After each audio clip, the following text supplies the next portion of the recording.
আমরা এই হাদি হত্যার বিচার এখান থেকে নিয়ে আদায় করে আমরা যাব, আর না হলে এই সরকারকে পদত্যাগ করতে হবে, স্বরাষ্ট্রমন্ত্রীর পদত্যাগ করতে হবে। এই সরকারকে আমরা পদত্যাগ করার জন্য 7 তারিখে কর্মসূচি ঘোষণা আছে আমাদের ইনকিলাব মঞ্চ থেকে, যে 7 তারিখের ভিতরে যদি এই হাদি হত্যার বিচারে কোনো চার্জশিটে যদি সবার নাম না আসে, তাহলে সরকার পতনের জন্য আমরা ইনশাআল্লাহ আমরা ওরকম কঠোরতর কর্মসূচি দেওয়া হবে। এই দেশে হাসিনাও বলছিল যে এমন কোনো শক্তি আসে নাই যে আমাকে এই ক্ষমতা থেকে নামাইতে পারবে, কিন্তু রান্না করা খাবারটাও খাইতে পারে নাই, তাকে চুরি করে পলায় যাইতে হয়েছে।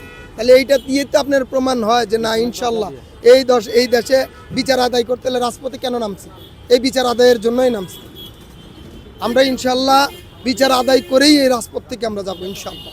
সামনে হাদির অনুপ্রেরণা, অনুচেতনা, সার্বভৌমত্ব, দেশে স্বাধীনতার যে সার্বভৌমত্বের যে আশা আকাঙ্ক্ষা, ইনসাফ, বিপ্লবী হাদি ভাই যে শিখাইছে, ইনশাল্লাহ এরকম একটা সন্তানে তো আমরা চাই। আমিও চাই আমার সন্তানকে এরকম শিক্ষা দেওয়ার জন্য। যদি রুমে থেকে মারা যায় তাহলে মৃত্যু হবে, কবরেই যাব।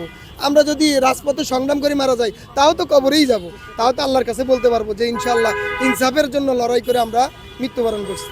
এটা তো সত্যিই বলে গেছে আল্লাহ তাআলা, হয়তো ওনাকে জান্নাত দিয়ে দিছে, উনি জান্নাতের পাখি হয়ে গেছে, কিন্তু আমরা তো পারিনি। আমরা পারার জন্য ইনশাল্লাহ এখানে আসছি।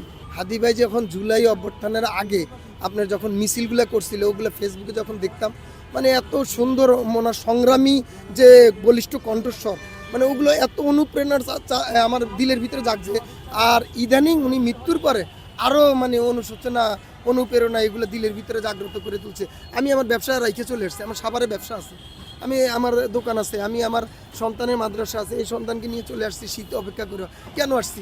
হাদি ভাই যাতে সুষ্ঠু বিচারটা হয় ভাই। এরকম একটা মানুষ আর আসবে কিনা আমরা জানি না, কিন্তু আসতে হলে আমাদেরকে সংগ্রামের মাধ্যমে ওনার অনুপ্রেরণা, চেতনার জন্য এরকম একটা হাদি তৈরি করতে হবে।